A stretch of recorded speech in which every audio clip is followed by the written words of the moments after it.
Hello friends, welcome back to my channel. आप लोग का फिर से स्वागत है। मैं आप लोगों के लिए सेकेंड सिटिंग मैथ्स का ऑब्जेक्टिव लेकर के आया हूं और मैं आप लोगों को 100 आउट ऑफ 100 क्वेश्चंस का जवाब दूंगा। तो चलिए इस क्वेश्चन को स्टार्ट करते हैं और मिलाते हैं हम लोग अपना आंसर। सबसे पहला क्वेश्चन आप लोग देख रहे होंगे, यदि भाग एल्गोरिथम में a equal to B Q plus R में a equal to 37, b equal to 4, r equal to 1, तो q का वैल्यू क्या होगा? तो इसका आपका सही आंसर हो जाएगा आपका ऑप्शन नंबर ए 9। अगला सवाल 156 के अभाज्य गुणनखंड में 2 का घातांक क्या होता है? तो ये होगा आपका ऑप्शन नंबर ए 2। अगला सवाल है, निम्नलिखित में से कौन अपरिमेय संख्या नहीं है? तो ये हो जाएगा आपका ऑप्शन नंबर डी और √12/√3। अगला क्वेश्चन है 0.105 का p/2 to the power n into 5 to the power n रूप निम्नलिखित में से कौन होगा? तो ये हो जाएगा आपका ऑप्शन नंबर सी। अगला सवाल हम लोग देख रहे हैं, तो यहाँ पे निम्नलिखित में से कौन परिमेय संख्या है? तो ये होगा आपका ऑप्शन नंबर बी। अगला सवाल हम लोग देख रहे हैं कि निम्न में से किसका दशमलव प्रसार शांत है? तो ये होगा आपका ऑप्शन नंबर ए। अगला सवाल हम लोग देख रहे हैं, दो धन पूर्णांकों a और b के लिए मौसा a गुना a कॉमा बी कॉमा लौसा a कॉमा बी बटा ए बी बराबर है। तो ये होगा आपका ऑप्शन नंबर इसका हो जाएगा ए 1। अगला सवाल हम लोग देखेंगे, तो यहाँ पे है हम लोग का सवाल, वो निम्नलिखित में से कौन सा युग्म सह अभाज्य है? तो इसका सही आंसर हो जाएगा आपका ऑप्शन नंबर बी। अगला सवाल हम लोग देखेंगे, निम्न में से कौन यौगिक संख्या है? तो ये होगा आपका ऑप्शन नंबर बी। अगला सवाल है, निम्न में से कौन अभाज्य संख्या है? तो ये होगा आपका ऑप्शन नंबर डी यानी 31। अगला सवाल हम लोग देखेंगे, तो दो संख्याओं का मौसा 27 एवं लौसा 162 है। यदि उनमें से एक संख्या 54 हो तो दूसरी संख्या क्या होगी? तो इसका सही आंसर हो जाएगा आपका ऑप्शन नंबर डी 81। अगला सवाल है, संख्याएं 12, 15 और 21 का मौसा होगा? आपका होगा ऑप्शन नंबर ए 3। अगला सवाल हम लोग देखेंगे, किसी धनात्मक पूर्णांक q के लिए प्रत्येक धनात्मक विषम पूर्णांक का रूप होता है? तो ये होगा आपका ऑप्शन नंबर सी 6q + 1। अगला सवाल है, प्रत्येक परिमेय संख्या होगी एक वास्तविक संख्या यानी ऑप्शन नंबर डी। अगला सवाल है 22/7 है तो एक परिमेय संख्या यानी ऑप्शन नंबर ए।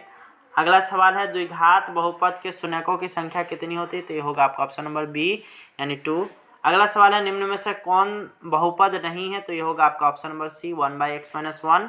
अगला सवाल है, यदि px equal to qx into gx और px का घात 7 और gx का घात 3, तो px बटा gx का घात क्या होगा?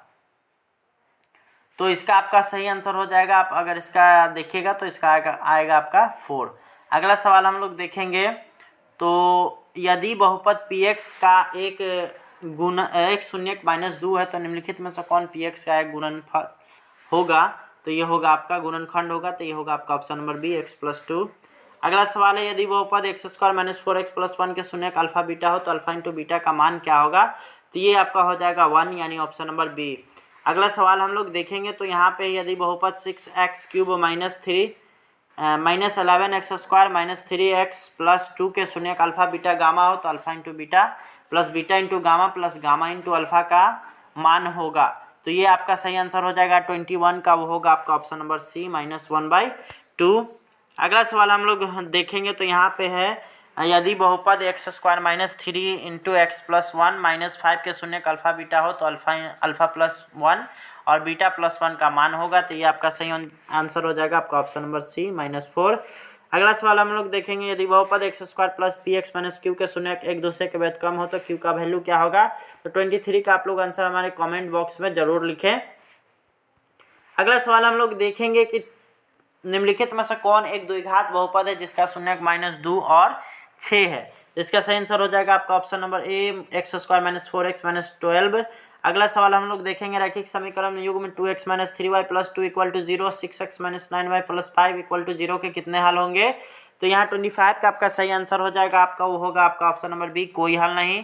अगला सवाल हम लोग देख रहे हैं, तो यहाँ पे के किस मान के लिए समीकरण युग्म जो भी यहाँ पे स्पष्ट रूप से नहीं दिख रहा है, इसका सही आंसर हो जाएगा k ≠ 6। अगला सवाल हम लोग देखेंगे, तो दो रैखिक समीकरण के लेखा चित्र समांतर रेखाएं हो तो हलों की संख्या क्या होगी? तो इसका होता है अनगिनत हल यानी ऑप्शन नंबर सी। अगला सवाल हम लोग देखेंगे, तो y - 4 = 0 का आलेख कैसी सरल रेखा होगी? तो ये हमेशा एक अक्ष के समांतर होगी। अगला सवाल हम लोग देख रहे हैं, तो यदि 2x + 3y = 11 और 2x - 4y = -24 हो तो इसमें एक्स और वाई का वैल्यू पूछ रहा है, तो इसका सही आंसर हो जाएगा आपका ऑप्शन नंबर डी। अगला सवाल है निम्नलिखित में से कौन द्विघात समीकरण नहीं है, तो यहाँ 30 का आपका सही आंसर हो जाएगा आपका ऑप्शन नंबर सी। अगला सवाल हम लोग देखेंगे तो के किस मान के लिए द्विघात समीकरण 9x² + 3kx + 4 के मूल समान होंगे, तो 31 का आपका सही आंसर हो जाएगा आपका ऑप्शन नंबर बी +-4। अगला सवाल हम लोग देखेंगे तो यहाँ पे है x - y = 6 और x² + y² = 30, तो x y का मान क्या होगा, तो 32 का आपका सही आंसर हो जाएगा आपका ऑप्शन नंबर ए। अगला सवाल हम लोग देखेंगे तो द्विघात समीकरण y² + 3y - 18 के मूल होंगे, तो इसका सही आंसर हो जाएगा 33 का, वो होगा आपका ऑप्शन नंबर 33 का। अगर आप देखिएगा तो इसका सही आंसर हो जाएगा -6,3 यानी कि ऑप्शन नंबर ए। अगला सवाल हम लोग देखेंगे 34, तो द्विघात समीकरण x² + x + 5 के मूलों की प्रकृति होगी, तो ये होगी अवास्तविक। अगला सवाल हम लोग देखेंगे तो निम्नांकित में से कौन समांतर श्रेणी में नहीं है, तो इसका आपका सही आंसर हो जाएगा ऑप्शन नंबर डी।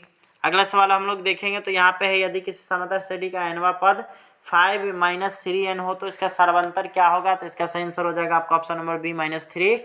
अगला सवाल है 21, 18, 15 का कौन सा पद शून्य है, तो यह होगा आपका ऑप्शन नंबर ए 7वां पद। अगला सवाल हम लोग देखेंगे तो समांतर श्रेणी √7, √28, √63 का कौन सा का चौथा पद क्या होगा, तो यह होगा आपका ऑप्शन नंबर डी √112।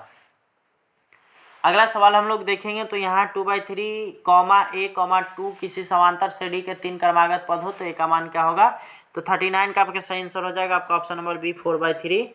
अगला सवाल हम लोग देखेंगे 40, तो यहाँ पे आपको बोल रहा है कि n पदों का योग का फॉर्मूला क्या होगा, तो ये होगा आपका option number C n/2 × 2a + n-1 × d। अगला सवाल हम लोग देखेंगे तो युगपत रैखिक समीकरण के निकाय a1x + b1y = c1, a2x + b2y = c2 के अनगिनत हल प्राप्त होंगे यदि, इसका सही आंसर हो जाएगा आपका option number D a1/a2 = b1/b2 = c1/c2। अगला देखेंगे हम लोग 42, तो 42 का यहाँ पे क्लियर नहीं है, 43 भी हमारे में क्लियर नहीं है। 44 अगर हम लोग देखेंगे तो एक समचतुर्भुज के विकर्ण 6 सेंटीमीटर और 8 सेंटीमीटर है, तो इसकी प्रत्येक भुजा की में किसके बराबर होगी, तो ये होगा आपका ऑप्शन नंबर सी यानी 5 सेंटीमीटर के बराबर होगी। 45 भी हम लोग का क्लियर नहीं है, यहाँ पे हम लोग आएंगे सीधे 46 में, तो यहाँ पे आप लोग को दिया हुआ एक समबाहु त्रिभुज का क्षेत्रफल 4√3 सेंटीमीटर स्क्वायर है, तो इसकी परिमिति क्या होगी, तो 46 का आपका सही आंसर हो जाएगा आपका ऑप्शन नंबर बी यानी 12।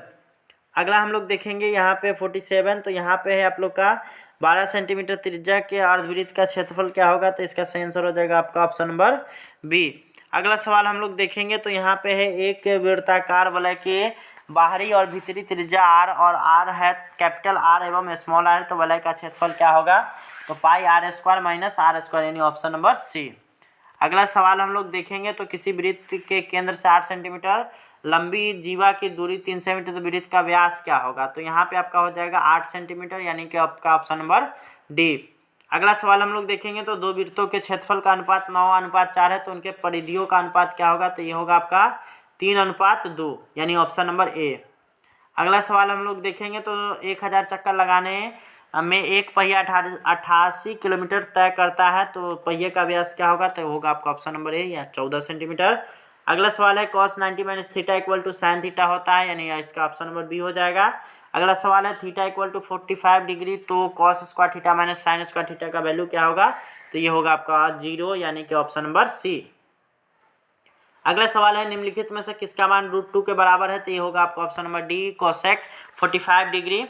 अगला सवाल हम लोग देखेंगे तो यहाँ पे है यदि cos 32 डिग्री = x, तो cos 58 डिग्री = y, तो निम्नलिखित में से कौन सत्य होगा, आपका ऑप्शन नंबर बी हो जाएगा x = y। अगला सवाल हम लोग देखेंगे यदि थीटा = 45 डिग्री, तो tan² थीटा + sin² थीटा का मान क्या होगा, तो इसका सही आंसर हो जाएगा 56 का, वो होगा आपका ऑप्शन नंबर सी। अगला सवाल हम लोग देखेंगे तो अगला सवाल हम लोग का कह रहा है कि यदि sin 42 डिग्री = p, तो sin 48 डिग्री का मान क्या होगा, तो इसका आपका ऑप्शन नंबर सी हो जाएगा सही आंसर। अगला सवाल हम लोग देखेंगे यहाँ पे, तो इसका सही आंसर 58 अगर हम लोग देखेंगे तो tan थीटा = 12/5, तो sin थीटा का मान क्या होगा, तो इसका सही आंसर हो जाएगा आपका 58 का, वो होगा आपका ऑप्शन नंबर बी 12/13। अगला सवाल हम लोग देखेंगे tan theta equal to P by Q, तो पी साइन थीटा, इसका आप लोग आंसर हमारे कमेंट बॉक्स में लिखना ना भूलें। अगला सवाल हम लोग देखेंगे 1 plus cot square theta into 1 minus cos square theta, ये क्या हो जाएगा इसका 60 का, तो होगा आपका ऑप्शन नंबर डी 1। अगला सवाल हम लोग देखेंगे तो 61 का रूट अंडर 1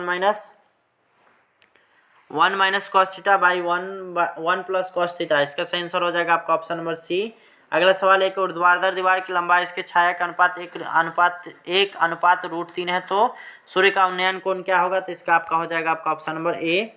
अगला सवाल हम लोग देखेंगे तो यहाँ पे लिखा हुआ है सेक 30 बाई कोसेक 60 डिग्री का वैल्यू क्या होगा, तो ये होगा आपका ऑप्शन नंबर डी यानी 1। अगला सवाल हम लोग देखेंगे 64, तो इसका सही आंसर हो जाएगा 64 जो दिया गया है, इसका सही आंसर हो जाएगा आपका ऑप्शन नंबर डी यानी 3। अगला सवाल हम लोग देखेंगे तो यदि sine alpha plus beta equal to जो भी है, इसका जो सही आंसर होगा आपका ऑप्शन नंबर डी होगा यानी कॉस 2 बीटा।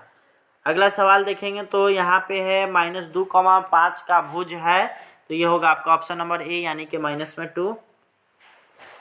अगला सवाल है एक्स अक्ष पर किसी बिंदु का वाई नियामक होता है, एक्स अक्ष पर वाई नियामक होता है 0, यानी कि आपका ऑप्शन नंबर सी हो जाएगा। अगला सवाल हम लोग देखेंगे बिंदु 3,-4 किस चतुर्थांश में स्थित है, तो ये चतुर्थांश में है यानी कि ऑप्शन नंबर डी। एक्स अक्ष से बिंदु 3,5 की दूरी क्या होगी, तो इसके लिए 5 हो जाएगा यानी कि आपका ऑप्शन नंबर ए। अगला सवाल हम लोग देखेंगे मूल बिंदु से बिंदु एक्स वाई की दूरी हो जाएगा root under X square plus Y square यानी ऑप्शन नंबर बी। अगला सवाल हम लोग देखेंगे तो यहाँ पे लिखा हुआ है बिंदु 2, -2 और -2, को मिलाने वाले रेखाखंड के मध्य बिंदु का निर्देशांक क्या होगा, तो इसके लिए आपका हो जाएगा आपका ऑप्शन नंबर बी यानी कि 0,0। अगला सवाल हम लोग देखेंगे तो किसी त्रिभुज का केंद्रक 3,0 है 72 का, इसका सही आंसर हो जाएगा आपका ऑप्शन नंबर सी 6,1। अगला सवाल हम लोग देखेंगे यदि किसी त्रिभुज का शीर्ष 73, इसका आप लोग आंसर हमारे कमेंट बॉक्स में लिखना ना भूले। अगला सवाल हम लोग देखेंगे 74, तो बिंदु -1,3 एवं -5,7 के बीच की दूरी क्या होगी, तो 74 का आपका हो जाएगा आपका ऑप्शन नंबर बी यानी 4√2। अगला सवाल हम लोग देखेंगे तो दो बिंदुओं x1 y1 और x2 y2 को मिलाने में रेखाखंड m/n में अंतर विभाजित करते तो बिंदु का निर्देशांक क्या होगा, निर्देशांक हो गए a इक्वल टू a, इसका option number A m into x2 plus n into x1 by m plus n m into y2 into. अगला हम लोग देखेंगे 76 का, आप लोग आंसर हमारे कमेंट बॉक्स में लिखे जरूर। 77 हम लोग देखेंगे समान ऊंचाई वाले बेलनों का अनुपात 9:16 है, तो वक्र पृष्ठ क्षेत्रफल का अनुपात क्या होगा, तो इसका सही आंसर हो जाएगा आपका 9। यहाँ पे आप देख सकते हैं उनके वक्र पृष्ठ का क्षेत्रफल हो जाएगा 3:4 यानी ऑप्शन नंबर सी। अगला सवाल हम लोग देखेंगे, यहाँ पे अगला सवाल है हम लोग का, अगला सवाल है इसका आंसर आप लोग कमेंट बॉक्स में लिखें क्योंकि इसमें साफ क्वेश्चन ही नहीं है। अगला सवाल हम लोग देखेंगे तो दो गोलों के आयतनों का अनुपात 8:27 है, तो उनके संपूर्ण पृष्ठ क्षेत्रफल का अनुपात क्या होगा, तो इसका सही आंसर हो जाएगा आपका यहाँ पे संपूर्ण पृष्ठ क्षेत्रफल का, यहाँ पे आयतन अगर संपूर्ण पृष्ठ क्षेत्रफल पूछ रहा है 79 का, तो वो होगा आपका ऑप्शन नंबर ए 2:3। अगला हम लोग देखेंगे इसका हो जाएगा 4:9। अगला क्वेश्चन हम लोग देखेंगे किसी गोले के संपूर्ण पृष्ठ का क्षेत्रफल 616 है, तो गोले का व्यास क्या हो जाएगा, तो ये हो जाएगा आपका 14 सेंटीमीटर 80 का। अगला सवाल नहीं, हाँ गोले का व्यास आपका 14 सेंटीमीटर यानी ऑप्शन नंबर बी। अगला क्वेश्चन हम लोग देखेंगे यहाँ पे 81, तो ये आपका क्या कह रहा है, वाई एक्स का समीकरण है, वाई एक्स का समीकरण जो होता है वो x = 0 यानी ऑप्शन नंबर ए हो जाएगा। अगला सवाल हम लोग देखेंगे तो दो घनों के आयतनों का अनुपात 1:27 है, तो उनके पृष्ठ क्षेत्रफलों का अनुपात क्या होगा, तो इसके लिए आपका ऑप्शन नंबर सी हो जाएगा। अगला सवाल हम लोग देखेंगे एक गोला जिसकी त्रिज्या 2πr है, तो उसका आयतन क्या होगा, तो ये होगा आपका ऑप्शन नंबर ए।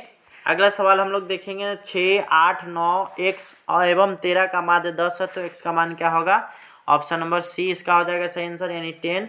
अगला सवाल है 15, 6, 16, 8, 22, 21, 9, 18, 25 की माध्यिका होगी, तो इसका सही आंसर हो जाएगा 85 का, वो होगा आपका ऑप्शन नंबर ए 16। अगला सवाल हम लोग देखेंगे 23, 15, 25, 40, 27 इसका बहुलक क्या होगा, तो अब इसका आपका ऑप्शन नंबर बी हो जाएगा। अगला सवाल हम लोग देखेंगे तो आंकड़े 12, 25, 15, 18, 17, 20, 6, 11, 16 का परिसर क्या होगा, तो इसका परिसर होगा आपका ऑप्शन नंबर सी यानी 26। अगला सवाल हम लोग देखेंगे, वर्ग अंतराल 130 से 140 का वर्ग चिन्ह होगा आपका ऑप्शन नंबर सी यानी 140। अगला सवाल हम लोग देखेंगे, यदि 4 लगातार विषम संख्याओं का माध्य 6 तो सबसे बड़ी संख्या क्या होगी, तो ये होगा आपका 21। अगला सवाल हम लोग देखेंगे, निम्नलिखित में से कौन केंद्रीय प्रवृत्ति की माप नहीं है, तो ये होगा आपका इसका ऑप्शन नंबर डी परिसर। अगला सवाल हम लोग देखेंगे, यदि किसी बारंबारता सारणी का माध्य 27 और माध्यिका 33 है तो बहुलक क्या होगा, तो इसका सही आंसर हो जाएगा हो जाएगा 45 यानी कि इसका ऑप्शन नंबर सी। अगला सवाल हम लोग देखेंगे, तो असंभव घटना की प्रायिकता क्या होती है, तो असंभव घटना की प्रायिकता होती है 0। अगला सवाल हम लोग देख रहे हैं, तो इसका सवाल क्लियर नहीं है लेकिन मैं इसका आंसर आपको बता देता हूँ, इसका ऑप्शन नंबर सी हो जाएगा। अगला सवाल हम लोग देखेंगे, यदि किसी खेल के जीतने की प्रायिकता 0.4 है तो उसके हारने की प्रायिकता क्या होगी, तो 0.6 होगी। अगला सवाल हम लोग देखेंगे, तो दो सिक्कों को युगपत उछाल में एक भी शीर्ष नहीं आने की प्रायिकता क्या होगी, तो ये हो जाएगा आपका 1/4 यानी ऑप्शन नंबर बी। अगला सवाल हम लोग देखेंगे, निम्न में से कौन किसी घटना की प्रायिकता नहीं हो सकती है, तो इसका सही आंसर हो जाएगा ऑप्शन नंबर बी। अगला सवाल हम लोग देखेंगे, अंतः स्पर्श करने वाले दो वृत्तों की कितने उभयनिष्ठ स्पर्श रेखा हो सकती है, तो ये होगा आपका ऑप्शन नंबर ए यानी कि 1। अगला सवाल हम लोग देखेंगे, तो यहाँ x² + 1/x² + 14 तो x + 1/x का मान क्या होगा, तो इसका सही आंसर हो जाएगा 98 का वो होगा आपका 2 -2 यानी कि आपका ऑप्शन नंबर डी। अगला सवाल हम लोग देखेंगे, तो समांतर श्रेणी 2, 6, 10 का प्रथम 11 पदों का योगफल क्या होगा, तो 99 का आपका हो जाएगा आपका ऑप्शन नंबर बी 242। अगला सवाल हम लोग देखेंगे, किसी अर्धगोले की त्रिज्या r के संपूर्ण पृष्ठ का क्षेत्रफल होता है 3πr² यानी ऑप्शन नंबर सी। यहीं पे हमारा ये वीडियो समाप्त होता है। आपको ये वीडियो कैसा लगा हमें कमेंट बॉक्स में जरूर लिखें, और हमारे चैनल पे यदि नए हैं तो इस चैनल को सब्सक्राइब जरूर कर लें। मिलते हैं नेक्स्ट वीडियो में, हमारे चैनल के साथ जुड़े हुए। Thanks for watching, bye bye.